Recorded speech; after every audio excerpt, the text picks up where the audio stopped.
ఎప్పుడు కూడా ఏదో పని చేస్తూ ఉండాలి.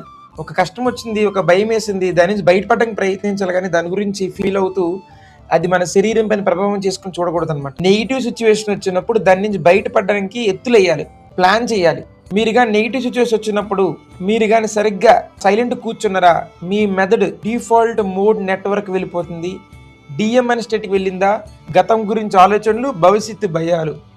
ఈ విధంగా మెదడు వర్తమానం నుంచి అటు గతంకి లేదా భవిష్యత్తుకి ట్రావెల్ అవుతుంటే దాన్ని డిఫాల్ట్ మోడ్ నెట్వర్క్ అంటారు.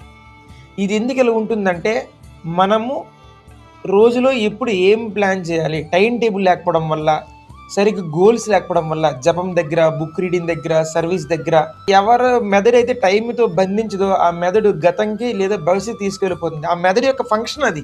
అందుకే ప్రెజెంట్ని మనం ఎప్పుడు బిజీ చేసుకోవాలి. లేదా మన బ్రెయిన్ ఓవర్ థింకింగ్ స్టేట్కి వెళ్ళిపోయి అక్కడి నుంచి ప్రెజెంట్ పనులు నాశనం చేసుకుంటాం. అండ్ ఆ ఓవర్ థింకింగ్ అనేది మన మెదడు మీద ప్రభావం చూపి మన మెదడు కూడా సరిగ్గా ఫంక్షన్ చేయడం ఆగిపోతుంది, భావోద్వేగాల స్థితికి తీసుకెళ్ళిపోతుంది.